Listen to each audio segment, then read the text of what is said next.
신약 시대에서 가장 중요한 인물을 꼽으라면 두 사람을 꼽을 수 있겠습니다. 제가 개인적으로 꼽는 겁니다. 그 한 분은 예수님의 수제자였던 베드로요. 다른 한 분은 사도 바울입니다. 이 두 분은 각자의 사명이 달랐고 그렇기 때문에 감당한 사역이 달랐습니다. 간단하게 비교하면 이렇습니다. 베드로는 갈릴리에서 태어난 정통 유대인이었죠.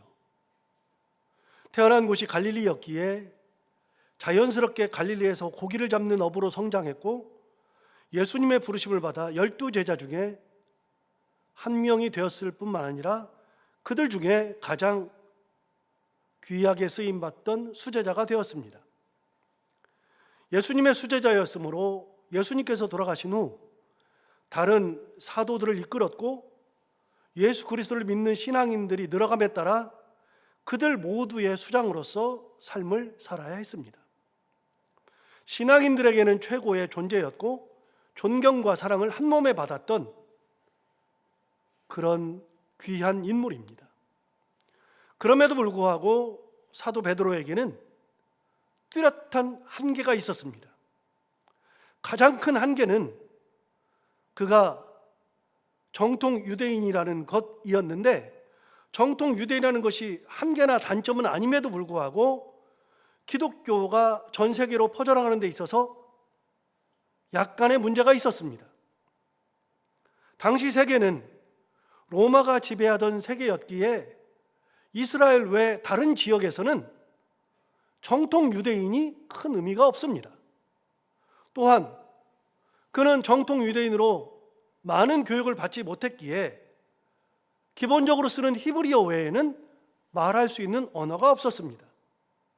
당시 세계는 로마 지배의 세계였기에 헬라어를 쓰거나 라틴어를 써야 했었죠.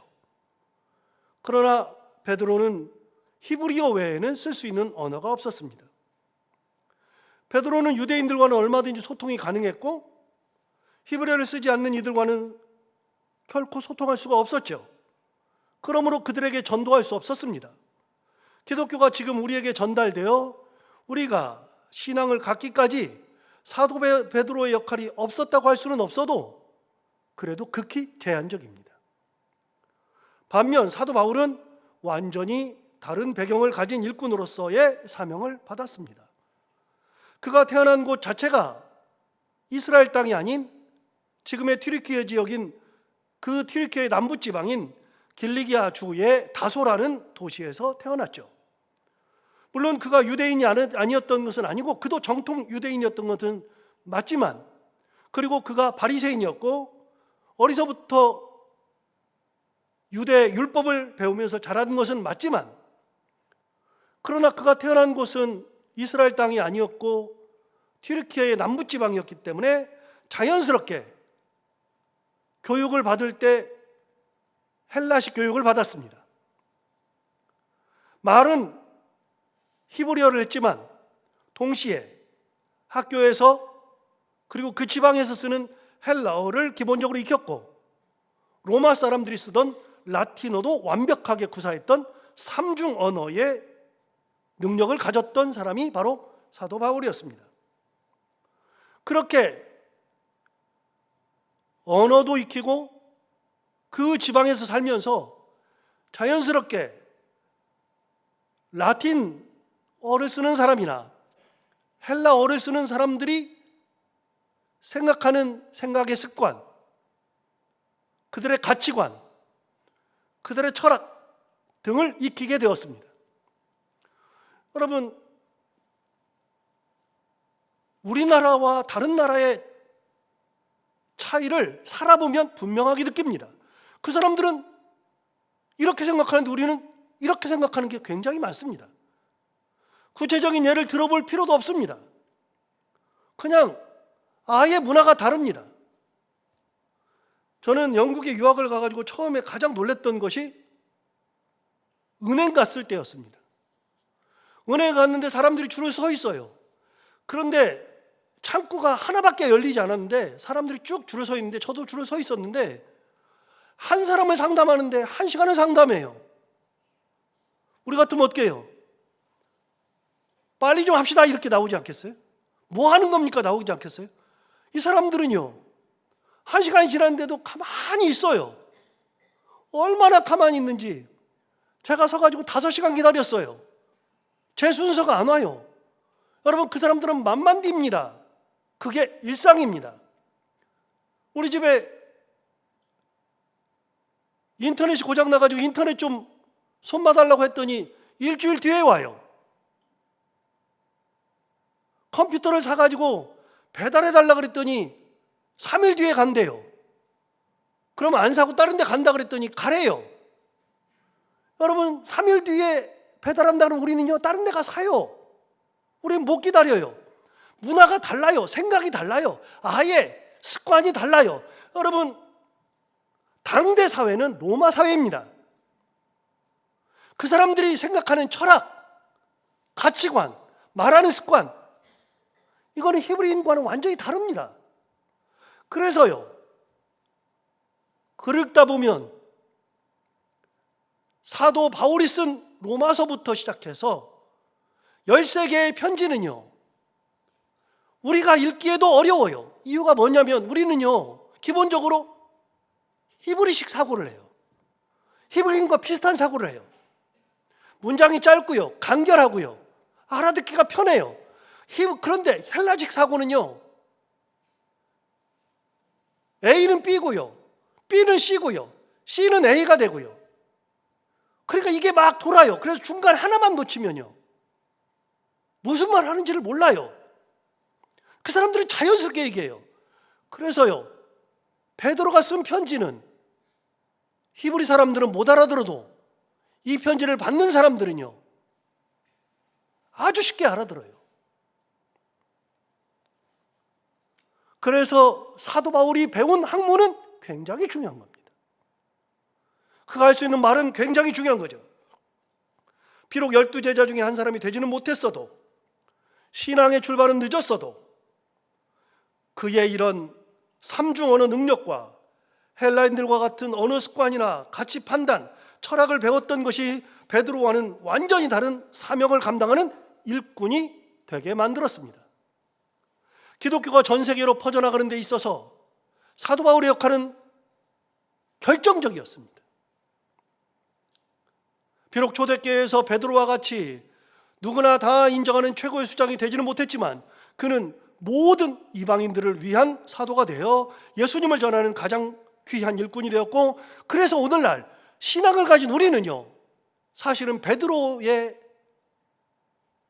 그런 헌신보다는요, 사도 바울의 헌신이 결정적입니다. 그러니 베드로와 바울은 초대교회의 중요한 두 인물에는 틀림이 없지만 신약시대에서 가장 큰 일꾼은 단연 바울이었습니다. 이것을 생각한다면 여기서 생각할 것이 꽤 있는데, 가장 중요한 것은 우리 모두는요, 능력도 다르고 관심도 다르고 재능도 다르지만 모두 다 귀하게 쓰임받는 하나님의 일꾼이라는 겁니다. 베드로는 히브리인들을 위해서는 중요했어요. 교회를 세워나가는 데 있어서는 베드로는 결정적인 역할을 했어요. 사도들의 역할을 감당할 수 있도록 만든 수장으로서 역할을 잘 감당했어요. 물론 이방인들을 위해서는 사도 바울이 필요했어요. 사도 바울은요, 교육을 그렇게 받았어요. 그렇게 생각을 했어요. 그렇게 말을 했어요. 그런 말을 할 수 있는 능력이 있었어요. 그러니까 사도 바울은요, 그렇게 쓰임을 받았고요. 여러분, 누가 귀하다 말하기 어렵고요. 서로 다 다르고 관심도 다르고 재능도 다르고 능력도 다르지만 그러나 모두가 다 하나님 앞에 귀하게 쓰임 받았다는 겁니다. 사실 사도 바울이 이렇게 귀하게 쓰임 받을 줄 누가 상상이나 했겠습니까? 그가 다메섹 도상에서 부름을 받았을 때 도대체 이런 사람을 왜 부르나 싶었습니다. 맨날 예수 믿는 사람을 핍박하고 모두가 두려워하고 스데반을 죽이는데 가장 앞장섰던 사람이 바로 사도 바울인데 하나님이 이런 사람을 왜 부르나 싶었는데, 후에 알고 보니 사도 바울을 부르는 것은 하나님의 뜻 중의 뜻이었습니다. 그렇게 하나님은 사람을 불러서 하나님의 뜻을 펼치는데 다 사용한다는 겁니다. 그래서 항상 저는 성도들을 볼 때마다 이런 생각을 합니다.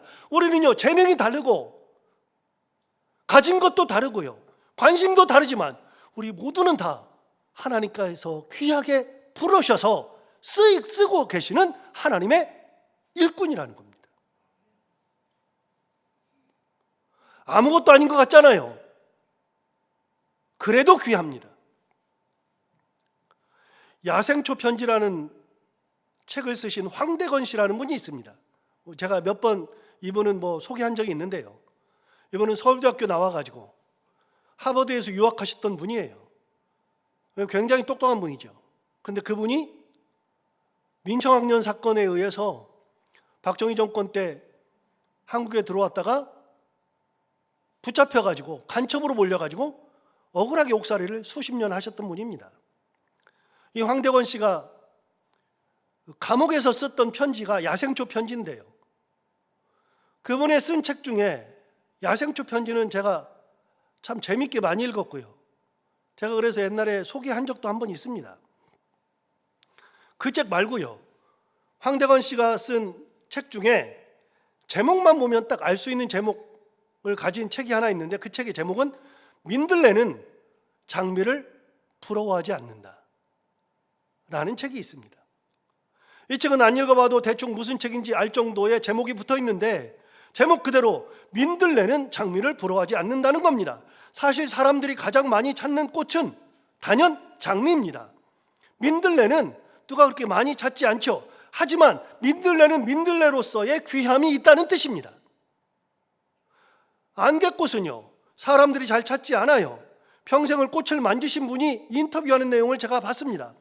꽃으로 평생을 사신 분, 그분이 가장 좋아하는 꽃이 안개꽃이래요.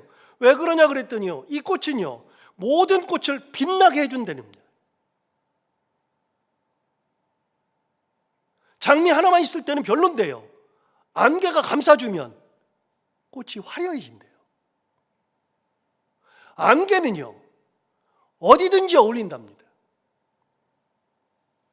그래서 자기는 안개를 볼 때마다 가장 귀한 꽃이 안개다, 이렇게 말씀해 주시는 것을 들은 적이 있습니다. 제가 그걸 듣고요, 정말 그렇다라는 생각을 했습니다. 우리는 모두 주역을 해야지만 직성이 풀리죠. 들러리는 그리 원하는 것이 아닙니다. 만약 여러분의 자녀가 들러리 한다면요, 어디 가서 주역은 못하고 맨날 들러리만 한다면 여러분은 어떻겠습니까? 별로 아닙니까? 저도 별로라고 생각합니다. 저희 큰아이가 군에 있을 때 너무 뜬금없이 하사관을 하겠다는 겁니다. 제가 생각하는 우리 큰아이는 한국어와 영어를 완벽하게 구사하는 이중 언어자이니까 머리도 괜찮아요. 그래서 뭐든 하면 잘할 것 같은데, 얘가 군대를 가더니요, 사병으로 입대를 하더니 어느 날 한 6개월 지났는데 자기 직업군인을 하겠답니다. 그것도 하사관을 하겠답니다. 그런데요, 제가 그 얘기를 듣고 얼마나 실망했는지 모릅니다. 왜냐면요, 사실 저는 장교를 했거든요. 그래서 제가 우리 아이에게 그 대학 가기 전에 너 대학 잘 가서 장교하면 좋겠다라고 얘기한 적이 있습니다. 왜냐면 장교를 하면은 영어를 잘하면 전 세계에 군무관으로 나갈 수 있거든요. 그래가지고 가가지고서 우리나라의 많은 외교부에 파송되어서 군무관으로서 지낼 수 있습니다. 또 군대에서 협상할 때 귀하게 쓰임받을 수도 있습니다. 그래서 너는 네가 장교를 하면 귀하게 쓰임받을 수 있으니 해봐라 그랬더니, 그때는요 뭐라 그랬냐면, 아빠 저는 그런 거 싫어요 그러더니 갑자기 군대 가더니 하사관을 한답니다. 제가 참 기뻐하지 못했습니다. 제 개념 속에는요 뭐가 들어있었냐면, 장교가 되어야지 하사관 되면 안 된다고 생각하는 겁니다. 얼마나 못된 겁니까? 장교는 올라가면 끝까지 올라가서 장군까지 되고 자기의 역량을 펼칠 수 있는데, 하사관은 하사, 중사, 상사, 원사, 이 정도면 끝입니다. 더 이상 올라갈 것도 없습니다. 연세가 50이 넘었어도 원사면은요, 장교의 처음 장교인 소위보다 계급이 낮습니다. 왜 그걸 하나? 굉장히 실망스러웠습니다. 그때 제 개념이 하사관은 들러리라는 개념이 있었던 것 같아요. 안 좋더라고요. 지금은 다릅니다. 하사관님은 어떻습니까? 지가 그게 행복하다는데, 그렇게 하는 것이 자기 인생에 좋다는데, 그걸 왜 아버지가 이걸 들러리라고 규정을 해요? 그러니까 제가 미성숙했던 겁니다. 몇 년 전 얘기입니다. 지금은 아이가 행복하다 그러면 얼마든지 축복하고 그 길 가라고 할 것 같은데, 들러리는 진짜 안 해주고 싶은 거예요.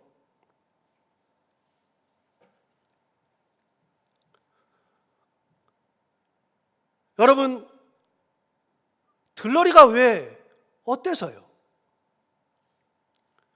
여러분, 자기의 능력만큼 사는 거 아니에요? 저는 그걸 인정을 못했어요.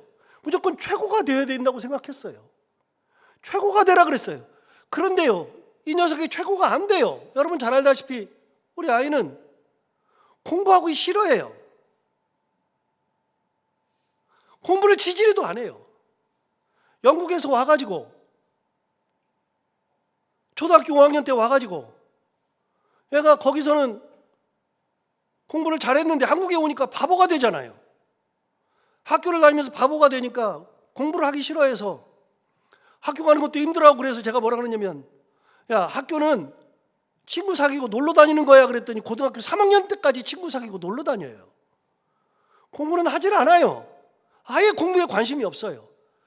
뭐가 되겠다는 거에도 관심이 없어요. 얘는요, 평생 하고 싶다, 되고 싶다가 없었어요. 그런데 처음으로 지가 하사관 되겠다 그랬는데 제가 실망했어요. 근데 지금은요, 뭘 해도 다 감사해요. 지가 하겠다 그러면 다 감사해요. 지 입으로 하겠다 그러면 감사한 거예요. 삶에 의욕이 있다는 것이 감사한 거예요. 공부하겠다 감사한 거예요. 지가 지 입으로는요, 뭐가 하겠다고 지금 얘기를 해요. 놀랍게도요, 애가 이걸 끝내고 나중에 공부를 더 하겠대요. 제가 지 입으로 공부를 더 하겠다는 것을 처음 들었어요.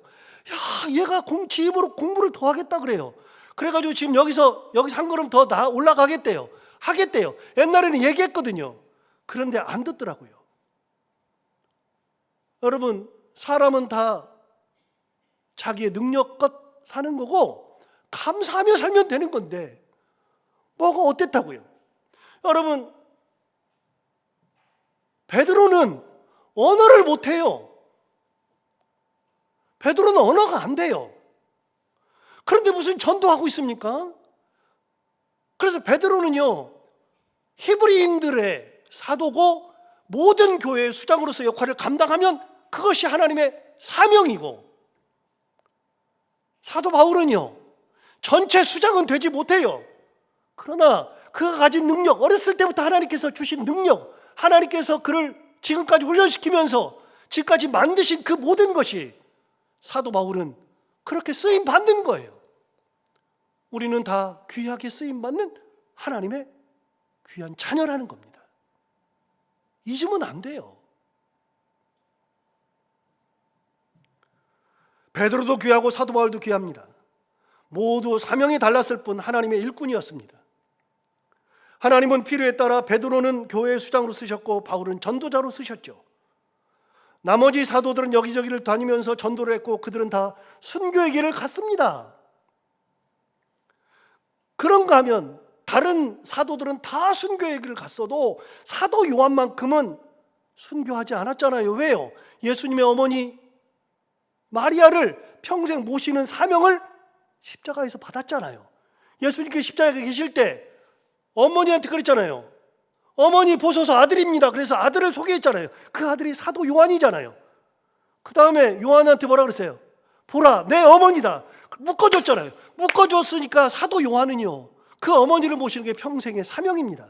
그래서 평생 사도 요한만큼은 순교하지 않고 에베소에서 어머니인 마리아를 모시고 거기서 어머니부터 먼저 보내고 자기도 에베소에서 죽었습니다. 그게 사명입니다. 내게 주어진 사명은 다른 사람과 다른 겁니다. 초대교회는 이들 외에도 많은 이들이 있었습니다. 바나바와 같은 이가 있기도 했습니다. 저는 바나바를 참 귀하게 생각하는데요. 바나바는요, 구브로라는 섬에서 태어났는데 그의 원래 이름은, 바나바의 원래 이름을 우리가 몰라요. 저도 설교 준비하면서 다시 찾아봤어요. 알았다 잊어버리고 알았다 잊어버리고. 바나바 원래 이름이 뭐예요? 바나바의 원래 이름은 요셉입니다. 성경에 나오니까요. 원래 요셉인데요, 사도들이 그를 요셉이라고 부르지 않고 바나바라고 불렀습니다. 왜요? 그가 하는 행동이 바나바거든요. 바나바의 뜻은요, 권위의 아들이에요. 위로의 아들이에요. 그러니까 바나바는 위로를 많이 하는 겁니다. 어려운 사람을 있으면 찾아가서 위로하고, 슬픔에 잠긴 사람이 있으면 찾아가서 위로하고, 낙담해서 삶의 의욕이 없는 사람들에게는 찾아가서 위로하고, 그래서 위로하는 탁월한 은사를 받았거든요. 그리고 바나바가 가기만 하면 그곳에서 슬픔과 좌절이 있던 사람들이 희망을 얻고 살아가는 용기를 가졌거든요. 사도들이 보니까 얘는, 바나바는요, 정말로 탁월한 은사를 가졌어요. 위로의 은사를 가졌거든요. 그래서 요셉이라고 부르지 않고 바나바라고 부르는 거예요. 그게 우리한테 익숙해져서 우리는 바나바라 그러는 거예요. 위로의 아들. 여러분, 바나바는 그렇게 위로를 잘했습니다. 항상 남들의 아픔을 살펴볼 줄 알았습니다.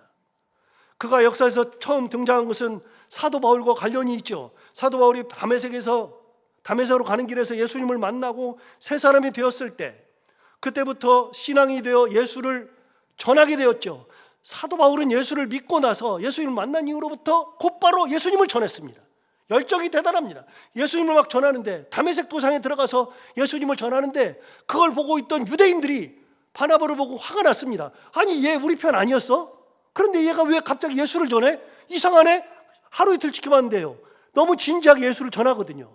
그러니까 유대인들이 바나바를 죽이려고 했습니다. 죽이려고 했더니 제자들이 성에서 문으로 나가면, 문에 유대인들이 지키고 있다가 죽이려고 하고 있으니까 문으로 못 나가니까 성 벽에서 바구니에다가 바나바를 달아서 내려가지고, 줄로 내려서 거기서 다메섹에서 탈출했습니다.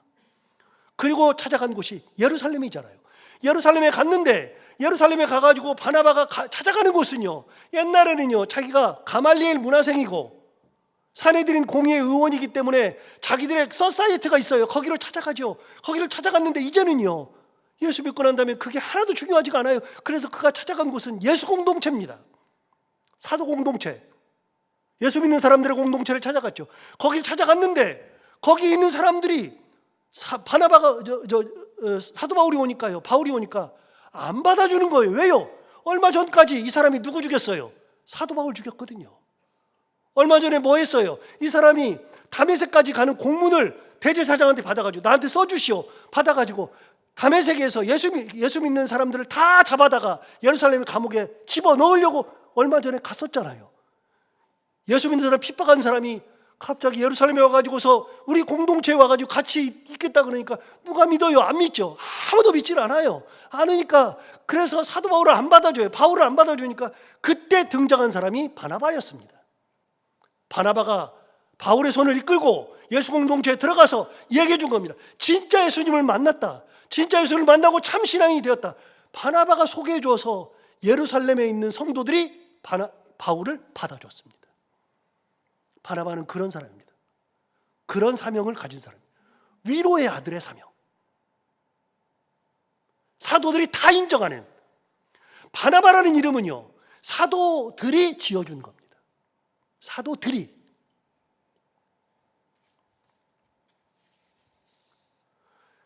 예루살렘에 있는 유대인들이 역시 바나바를 죽이려고 하잖아요. 막 죽이려고 하니까 더 이상은 예루살렘에 있다가 죽게 생겼다 그러니까 사도들이, 야, 너 고향에 가 있어. 그래가지고 예루살렘에서 요빠까지 가게 하고, 요빠에서 배를 타고 고향인 길리기아 다소로 보냈습니다. 거기 가가지고 사도 바울이 몇 년을 있었습니다. 몇 년인지는 모르지만 진짜 몇 년을 있었습니다. 아무것도 안 하고 거기에 있었습니다.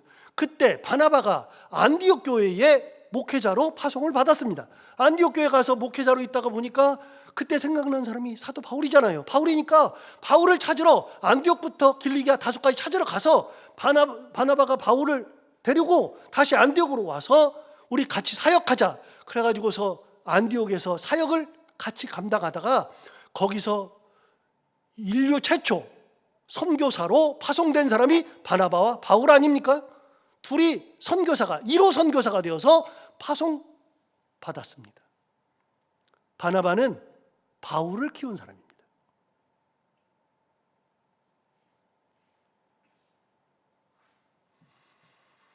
여러분, 이렇게 사람들은 사명이 다릅니다.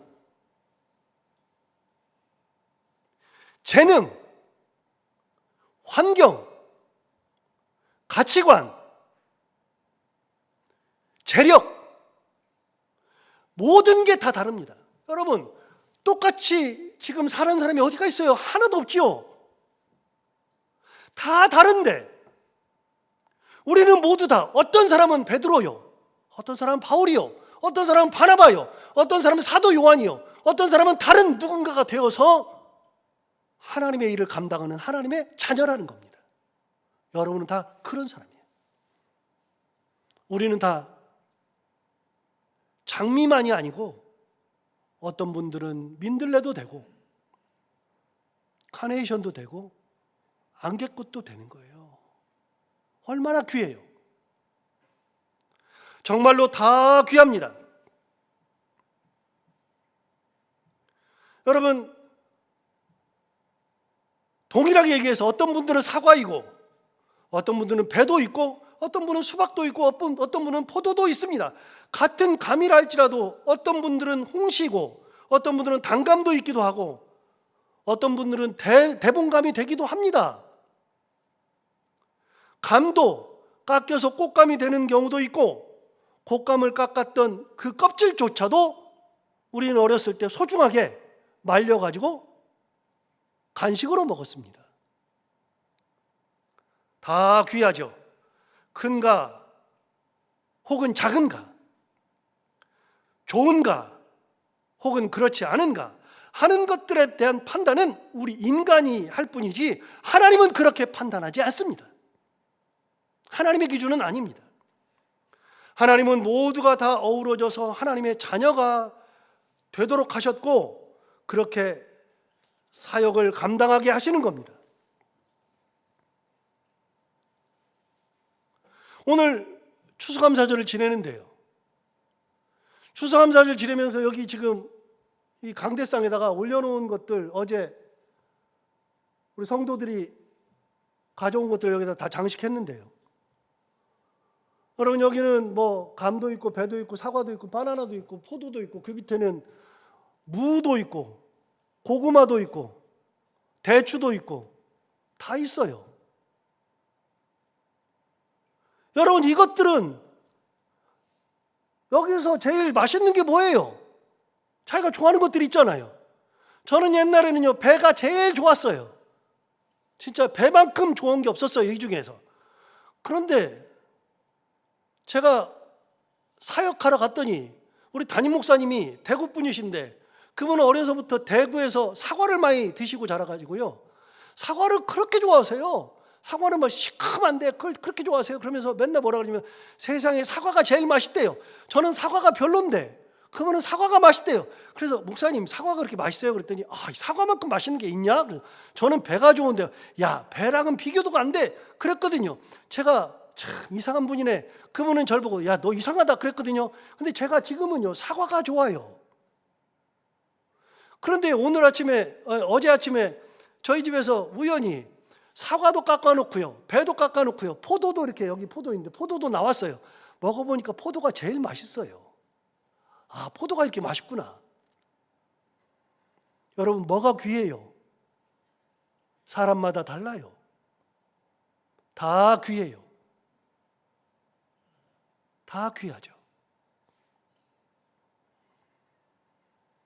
저는 무로 깍두기를 담아가지고 시어 터진 거 비벼 먹는 게 어렸을 때 그렇게 맛있더라고요. 무가 얼마나 좋아요. 그리고 무청 위에 있는 거, 그거 옛날에 저희 어머니는요, 그거 다 잘라가지고 같이 김치를 담았어요. 무랑 같이. 요즘은 그렇게 잘 안 담더라고요. 그래서 저거 왜 이렇게 어떤 경우는 버리는 경우도 있고 시래기를 만들기도 하고 뭐 그러는데, 저는요, 옛날에 엄마가 그렇게 해줘가지고 그 입맛이 있어가지고요, 무청까지 잘라가지고서 같이 무랑 해서 하는 그 김치가 그렇게 맛있더라고요. 근데 지금은요, 이가 안 좋아서 그런지요, 쉬면은 못 먹겠어요. 쉬어요, 너무. 여러분, 사람마다 달라요. 귀한 게 달라요. 그런데 중요한 게 있어요. 저기 보세요. 어우러져 있으니까 얼마나 좋아요. 하나님은 우리 모두를 다 어울려서 하나님의 은혜로, 하나님의 말씀대로, 하나님의 사랑으로 같이 모아서 하나님의 일을 감당하는 귀한 일꾼으로 같이 쓰시는 거예요. 우리 모두가 다 그런 거예요. 색깔이 얼마나 예뻐요. 다른 색깔. 야, 너는 왜 이렇게 이게 색깔이, 여기 감 색깔 보세요. 저기 감 색깔이에요? 저기 왜 이렇게 녹색이 많아요? 그런데 저기 어울리잖아요. 사과 색깔이 빨강색이 아니에요. 잘 보세요. 사과 색깔이 녹색이지요. 세상에 저런 색깔이 어디가 있어요? 근데 저것도 잘 어울리잖아요. 여러분, 세상에는요, 버릴 게 없어요. 하나도 없어요. 하나님은 다 귀하게 쓰십니다. 베드로 쓰셨고요, 바울 쓰셨고요, 바나바 쓰셨고요, 요한 쓰셨고요, 사도들 쓰셨고요, 집사들 쓰셨고요. 그 많은 사람들, 기타 많은 사람들을 하나님은 하나님의 뜻에 맞게 귀하게 다 쓰셨던 겁니다. 우리는 모두가 다 그렇습니다. 내가 너무 작은 것을 하나님께 드린다고 죄송하다고 생각할 거 없어요. 내가 없어가지고요, 내가 이렇게밖에 못 드린다고 할 게 없어요. 내가 없어서 못 드린 걸 하나님이 뭐라고 안 하셔요. 하나님은요, 그런 걸 따지는 분이 아니에요. 저는 구약 성경을 읽으면서 진짜 은혜가 되는 것 중에 하나가요, 레위기인데요. 레위기에 제사를 드리는데 제사할 때 제물 있잖아요. 제물 중에서는 가장 으뜸은요, 소예요. 가장 비싸고요. 그게 가장 으뜸이에요.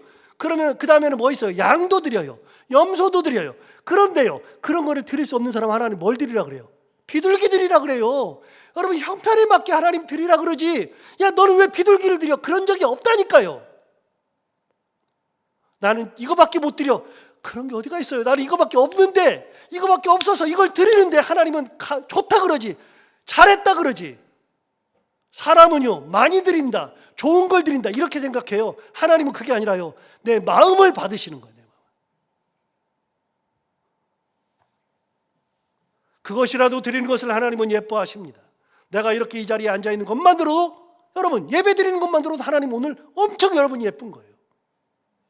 이 자리에서 여러분 주일에 오늘 할 거 많은데 다른 거 안 하고요, 오늘 이 자리에 나와 계시는 것이, 하나님 딱 보면, 야 너 오늘 바쁘지 않았냐? 너 오늘 뭐 다른 거 있지 않냐? 그런데 네가 먼저 예배 드린다고 와?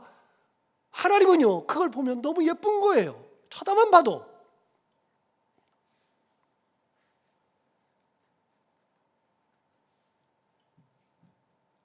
오늘 본문으로 돌아와서, 오늘 본문에는 딱 한 사람 등장합니다. 누구인가? 22절을 보십시오. 오늘 본문을 보시면 이렇게 말했습니다. 이 편지를 기록하는 나 더디오도 주 안에서 너에게 문안하노라. 사도 바울과 같이 문안한 사람들을 우리가 몇 명 해봤어요. 디모데도 해봤고 친척들도 해봤고 막 여러 분 해봤어요. 해봤는데 오늘은 누가 사도 바울이 편지를 쓰는데, 고린도에서 편지 쓸 때 편지 받는 로마인들에게 문안한 사람들이 여럿 있었어요. 사도 바울과 같이. 그 중에 오늘 더디오라는 사람이 문안한데, 여러분 더디오가 누구예요? 저는 옛날에 이거 외울 때요, 이 사람 왜 이렇게 동작이 느린가 그랬거든요. 그런데요, 더디오가 어떤 사람이냐? 여기 답이 나와요. 뭐라고 나오냐? 이 편지를 뭐 하는 사람? 기록하는 나 더디오도 주 안에서 문안하노라. 그러니까 여러분, 이 편지는 어떤 거냐? 여러분, 이 편지는 더디오라는 사람이 사도 바울 대신 쓴 겁니다. 이 편지를 기록하는 겁니다. 무슨 말이에요? 사도 바울은 불러주고, 입으로 불러주고 더디오가 받아 적은 거예요. 이 편지는요, 사도 바울이 쓴 편지가 아니라 사도 바울은 말로 해주고 더디오가 받아 적은 거예요. 도대체 왜요? 여러분 아시다시피 사도 바울은 육체에 가시가 있었습니다. 가시가 있었는데 그 가시가 얼마나 힘들었는지 하나님께 그걸 거두어 달라고 3번 기도했습니다. 하나님 앞에 기도할 때, 하나님 이 가시를, 내 육체에 있는 이 가시 너무나도 힘드는데 이걸 거둬가지고 없어서 기도했더니 하나님께서 안 들어주셔요. 또 기도했습니다. 안 들어주셔요. 3번 기도했더니 그때서야 하나님 뭐라 그러냐면 내 은혜가 내게 족하도다 말씀하신 적이 있어요. 하나님의 은혜가, 나의 은혜가 너한테 족하대요. 병을 안 고쳐주는 게 족한 거래요. 그게 은혜래요. 여러분 말도 안 되는 얘기를 하는 것 같잖아요. 그럼 여러분 여기서 말하는 사도 바울의 가시가 뭡니까? 학자들이 이야기하는 사도 바울의 가시는 두 가지입니다. 두 가지 중에 하나입니다. 하나는 간질병이 있었다는 거예요. 다메섹 도상에서 예수를 만날 때 그냥 버금을 불고 넘어지면서 그 다음부터 간질병이 있었다는 거예요. 두 번째, 사도 바울이 다메섹에서 예수님을 만날 때 3일 동안을 못 봤거든요. 눈이 빛을 본 다음에 3일 동안 눈이 어두워서 눈은 떴으나 보이지 않았거든요. 3일 동안. 그때 아나니아라는 선지자를 찾아갔더니 아나니아가 하나님께서 말씀하셨어요. 사도 사울이라고 온다. 네가 기도해라. 아나니아가 뭐라 그래요?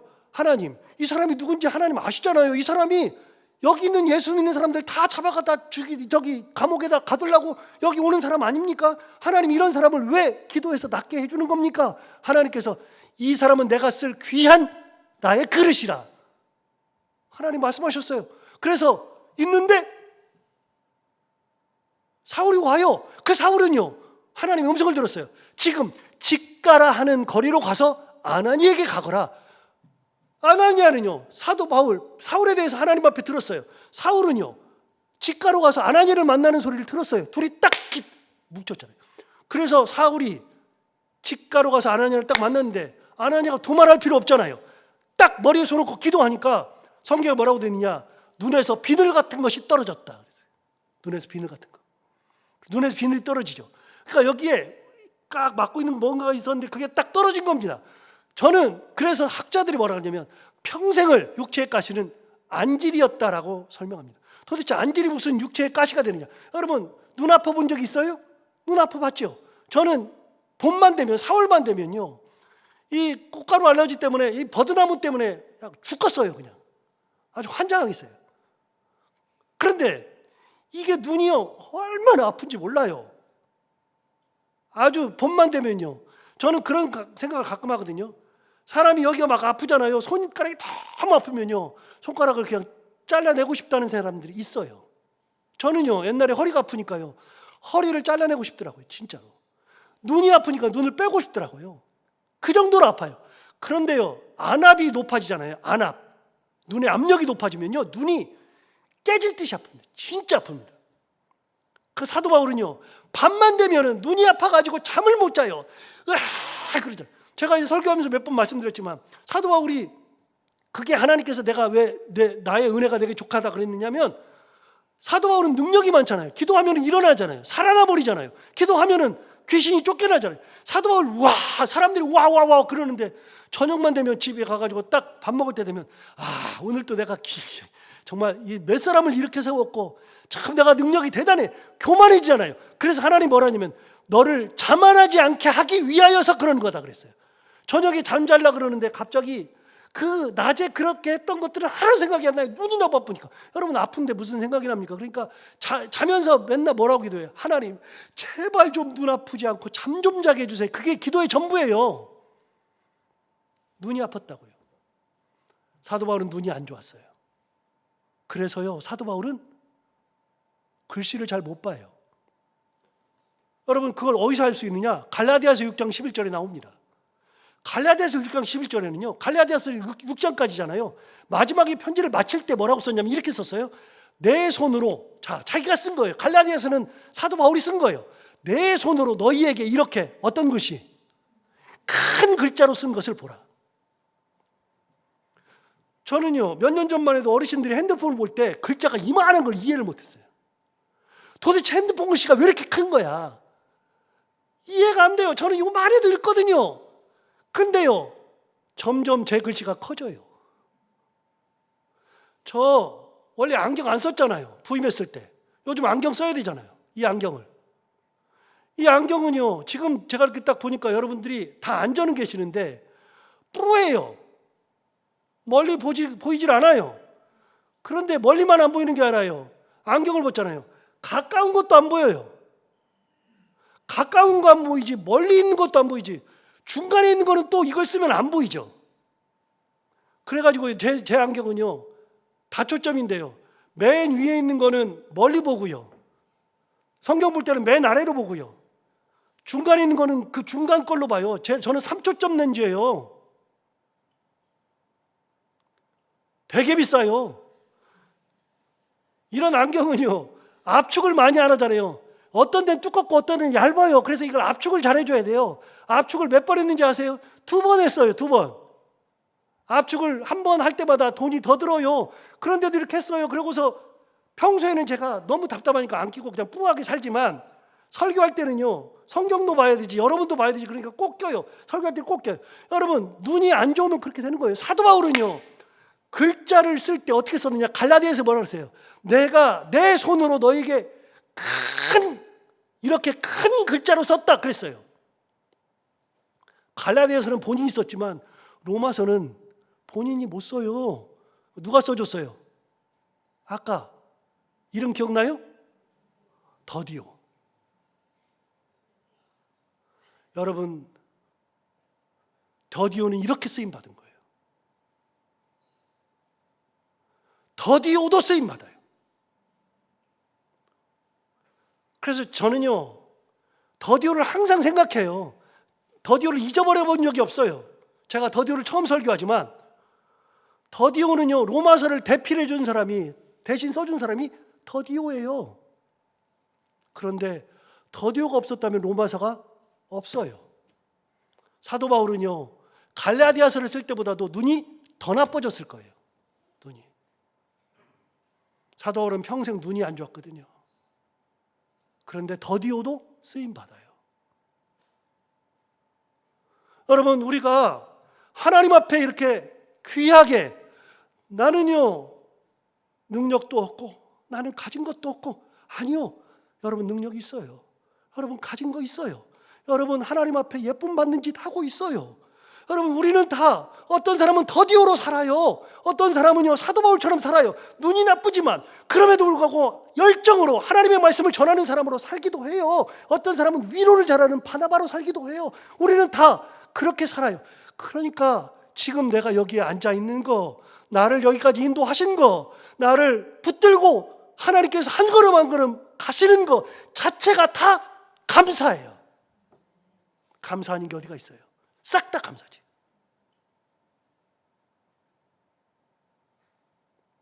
잊어버리면 불평이에요. 아, 왜 이렇게 눈이 나빠졌어? 아, 나이 들었으니까 눈이 나빠지지. 그래도 안경 쓰면 잘 보이는 게 감사 아니에요? 그리고 안경이 나온 시대에 산다는 것이 감사 아니에요? 여러분 보세요. 제가 창세기 설교하면서 가끔 말씀드렸지만 레아와 라헬은 한 배에서 나왔어요. 레아와 라헬은 둘이 자매예요. 그런데 레아는요 야곱에게 사랑을 못 받았어요. 라헬은 사랑받았어요. 성경에 딱 한 구절 나와요. 뭐라고 나오느냐? 옛날 성경에 레아는 알력이 부족하고 라헬은 아리따웠더라. 요즘 성경에는요 레아는요 시력이 나쁘고 라헬은 아름다웠더라. 여러분, 뭐가 달라요? 둘 다 한 배에서 나왔는데, 여러분 레아는요 눈이 워낙 안 좋아요. 알력이 약하죠. 눈이 안 좋으니까 사람을 볼 때 이렇게 안 보잖아요. 어떻게 봐요? 이렇게 보잖아요. 이렇게. 사람 볼 때, 뭘 볼 때마다 이렇게 찡그리고 보잖아요. 평생을 그렇게 사니까 안 예쁜 거예요. 그래도 요즘 여러분 이렇게 안경 있어가지고 이렇게 살짝 볼 수 있는 거 자체만도 감사 아니에요? 생각해 보면은요 다 감사해요. 걸어다니는 것이 감사 아니에요? 엊그저께 제가 소화가 안 돼가지고 제 집사람 보고 배를 좀 밟으라 그랬거든요. 요즘 많이 먹지도 않는데 왜 이렇게 소화가 안 되는지 배를 좀 밟으라 그래서 제 아내가 배를 한 20분 밟아줬어요. 살살 그 위 있는 데를 밟아주니까 그때서야 소화가 돼요. 그러니까 이제 방구도 나오고 좀 괜찮아지더라고요. 여러분, 그래도 밟아주는 아내가 있으니까 감사 아니에요? 얼마 전에 제 아내가 장모님 아프셔가지고서 한 달 반을 내려가서 있을 때 우리 작은 아이는 어디를 가가지고 3일 동안 집안을 비웠어요. 저 혼자 있었어요. 그날따라 배가 너무 아픈 거예요. 제가 제 배를 알거든요. 아플 때는요 위를 마사지를 해줘야 돼요. 위를 마사지 해야 되는데 손으로 자기가 하면 잘 안 돼요. 그래서 이렇게 손으로 이렇게 마사지를 해준다고요. 옛날에 어머님이 애들 배 아프다 그러면 어머니 손은 엄마 손은 약손 했잖아요. 그게 다 위를 자극하는 거거든요. 그런데 그때 누가 만져줄 사람이 없어요. 너무 아프고요. 막 정신이 없고 죽을 것 같아요. 그래서 안 그래야 되는데 할 수 없어서 우리 양 목사한테 전화했어요. 올라와서 내 배 좀 밟으라고. 양 목사가 밟아주니까 조금 소화가 되더라고요. 조금. 그래도 전화하면은 네 하고 올라오는 양 목사 있으니까 감사한 거 아니에요? 다 감사한 거예요. 여러분은 더디오예요. 괜찮아요. 바나바예요. 너무 좋아요. 우리는 다 하나님 앞에 그렇게 귀하게 쓰임받는 하나님의 일꾼이라는 거 감사하면서 하나님 앞에 감사와 찬양을 돌리며 살아가는 우리 모두가 다 되기를 바랍니다. 기도하겠습니다. 하나님 아버지, 오늘도 귀한 말씀으로 우리를 깨우쳐주셔서 감사합니다. 이 말씀 듣고 보니 모든 것이 감사할 뿐입니다. 하나님 아버지, 이 감사를 잊지 않고 오늘 추수감사절이기도 한데 나의 모든 것을 인도하시고 여기까지 이끌어주신 하나님, 오늘도 이 자리에 나와서 예배하고 계신 하나님, 나를 능력도 없고 가진 것도 적으나 쓰시는 하나님, 그 하나님의 사랑으로 나를 자녀 삼아주신 것마저도 다 감사하며 찬양하며 살아가는 저희들이 다 되게 하여 주옵소서. 예수님 이름으로 기도하옵나이다. 아멘.